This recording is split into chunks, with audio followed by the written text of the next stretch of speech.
Hey guys, how's it going? Hope you're doing well. My name is Crown, and today I'm going to read you some very interesting stories that I hope that you're gonna love. And now, without further ado, let's go!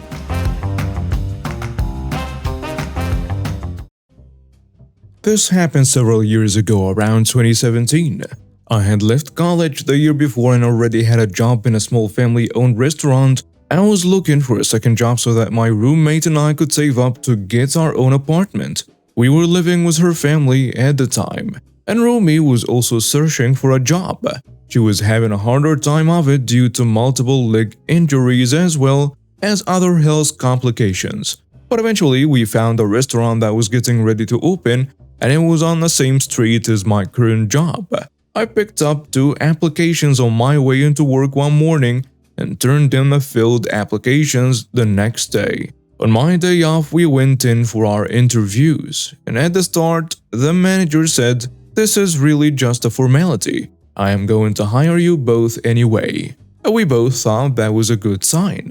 The new restaurant was going to be a 24-hour diner, similar to Denny's and Waffle House, and the lady who gave our interviews used to be a Waffle House manager, but it was 50s themed, and it was across the street from several bars. As the interior of the restaurant was still under construction, no one outside of management and construction crew could be in a restaurant for the next few weeks, and the management told us that they would text us when it was time to start training. Yeah, make that about 2 months before we hear about any sort of training.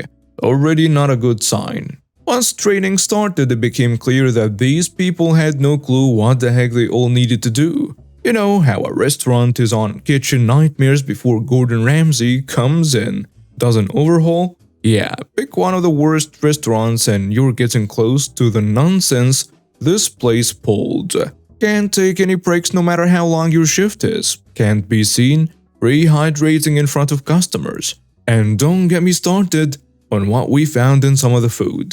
One thing I also forgot to mention earlier, this was a 2-story restaurant. Remember those multiple leg injuries that my roommate has that I mentioned earlier? She made sure that the management knew about it, and they said each time that they wouldn't put her upstairs. That night of the soft opening, it was clear that they had lied, because they put her upstairs, meaning that she would have to go up and down the stairs to get the food for her tables multiple times a night was a bad leg.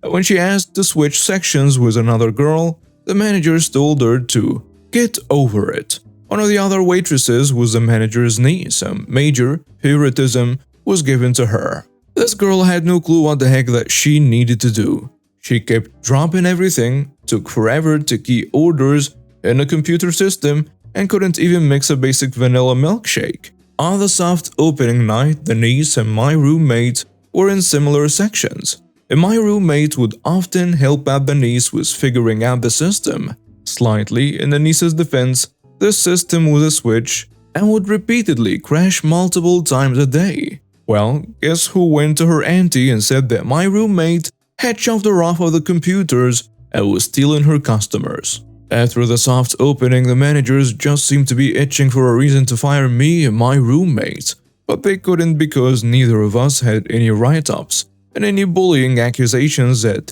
the niece tried to pin on us were quickly disproved by other waitresses. And then the restaurant started opening for real. July 13, 2017 was when the pot boiled over. This was one of my days off, but Rumi had to work that night.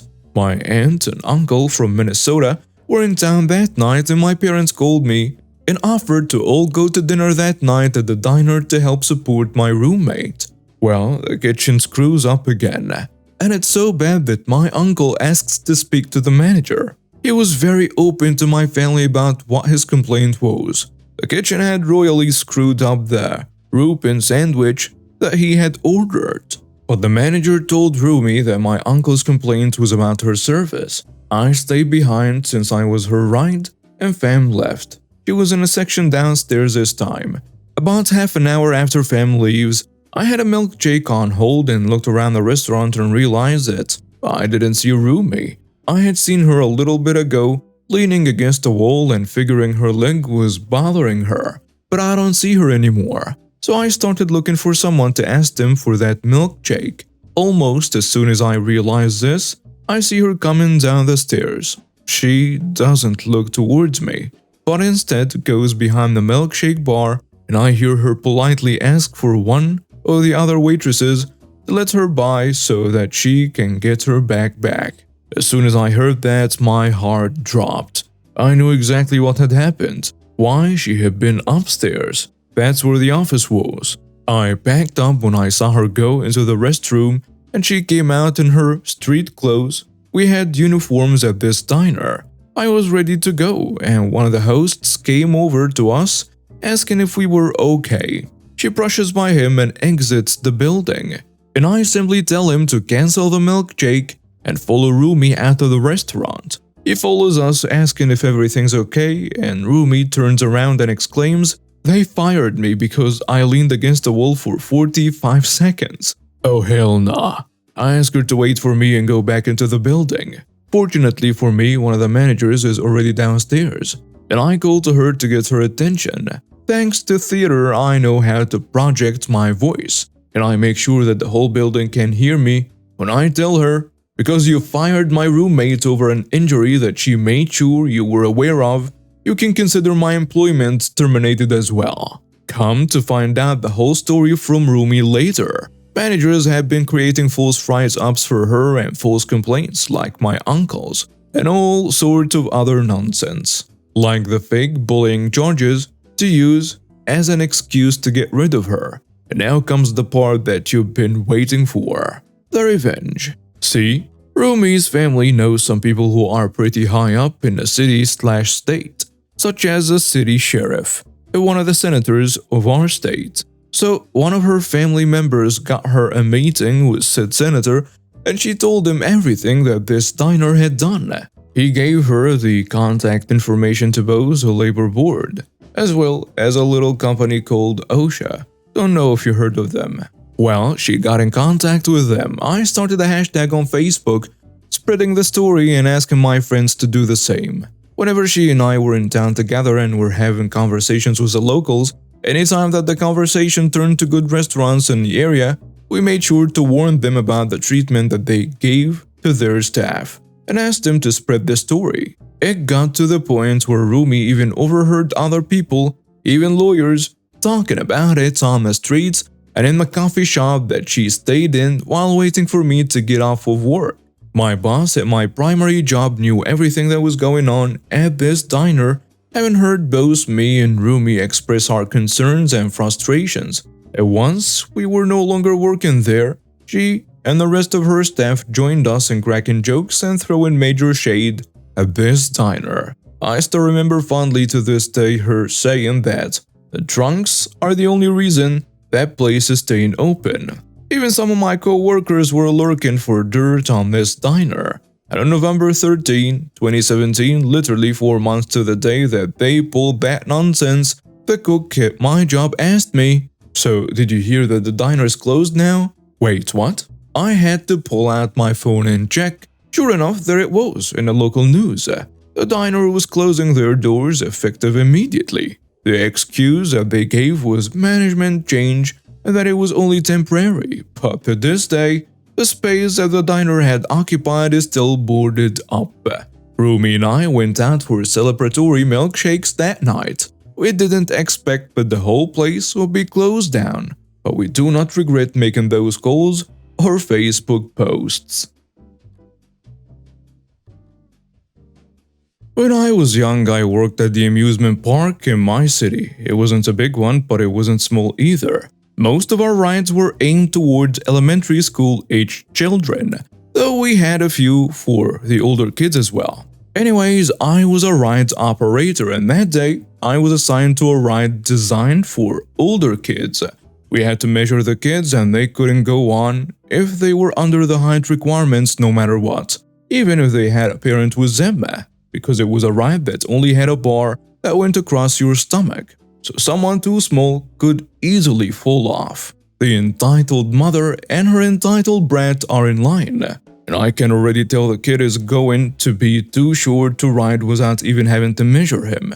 He's pretty far back, So I know it's gonna be 1 or 2 runs before he makes it on. So after I'm done loading, I tell the mother that her kid is too short for the ride and that they should go try the smaller version of it on the other side of the park. She looks at me with the dirtiest stare ever and she just says, "We're gonna wait here." Now I have to run my ride because I need to meet certain times. So I don't argue. Time goes by and she's finally at the start of the line. I measure her kid and of course he's like 6 inches shorter than the height requirements.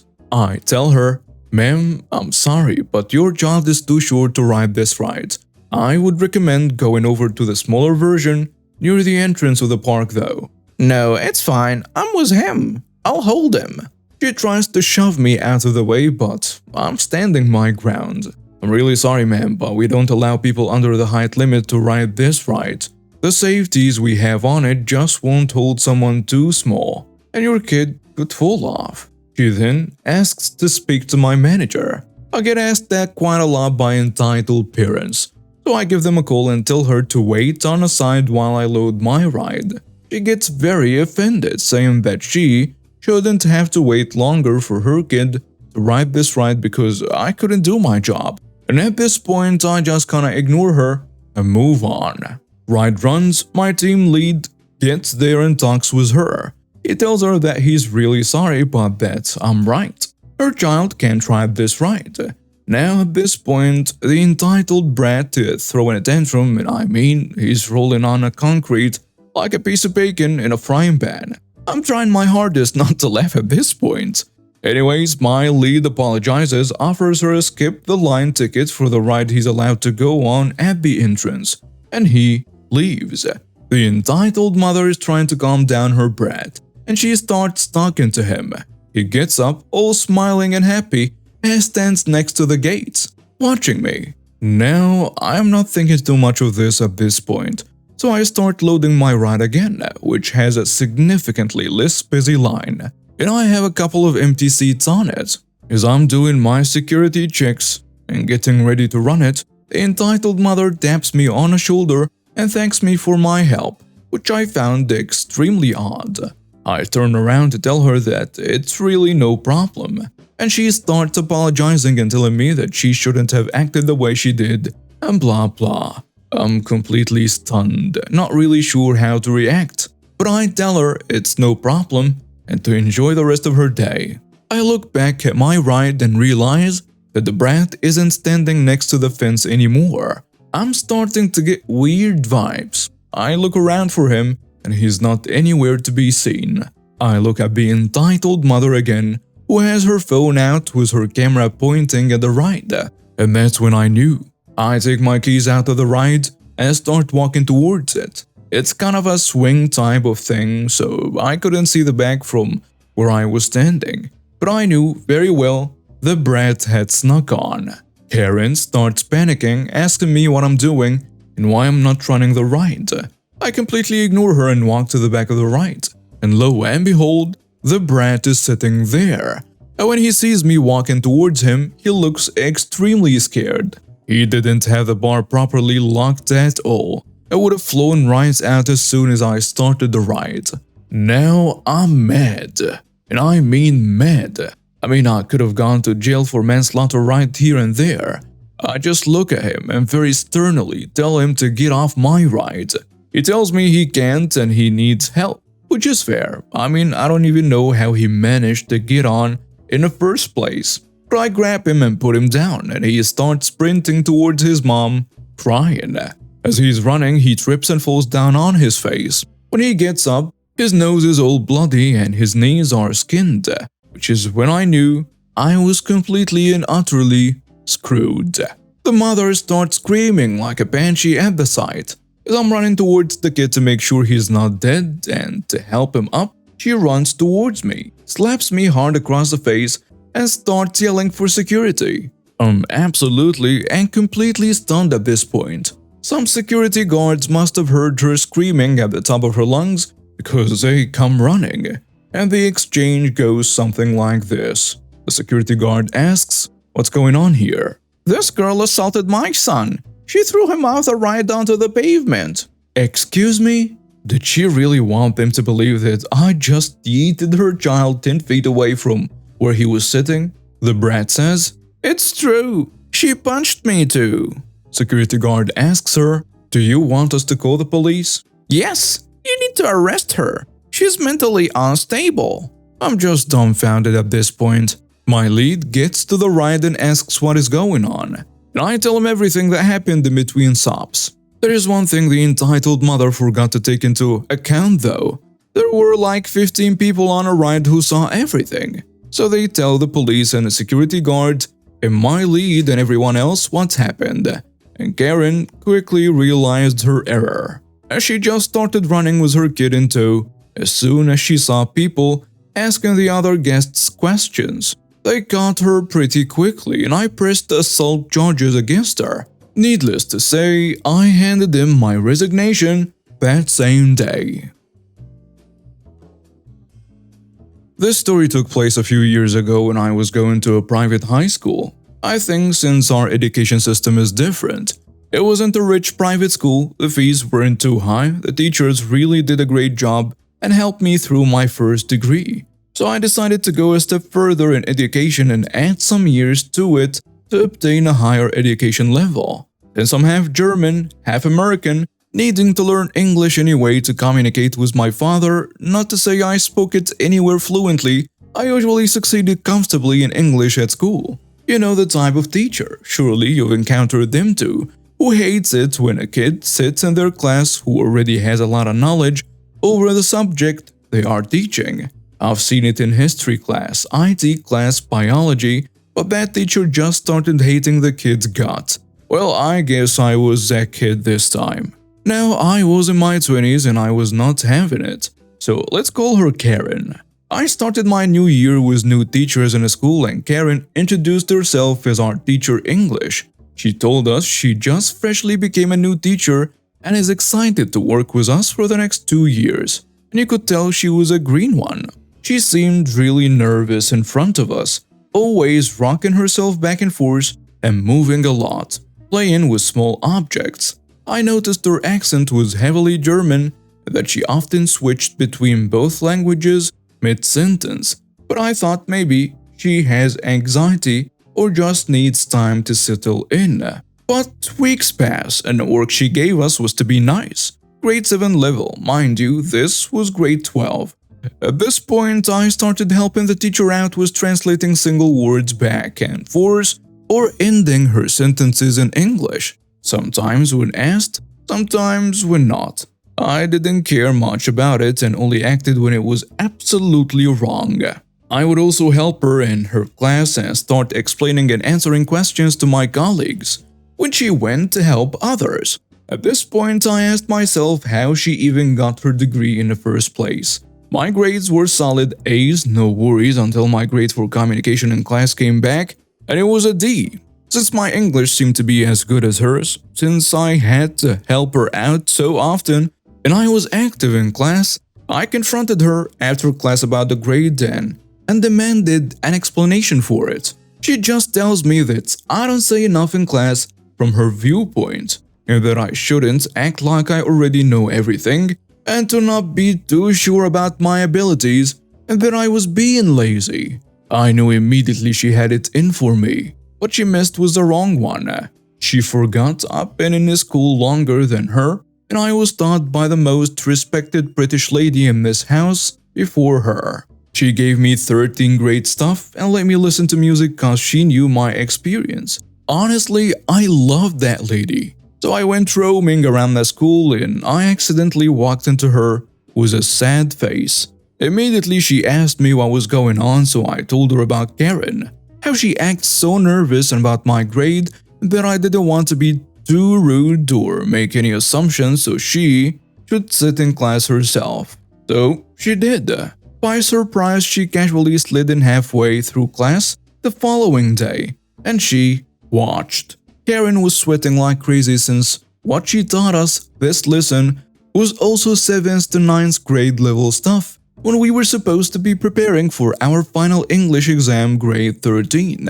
My lovely British lady gave me a look and 1 week later, I met Karen in the hallway with her stuff in her hands, asking me if I was happy now, cause she got fired. I just looked her straight in the eyes and told her that maybe she shouldn't be too sure about her abilities.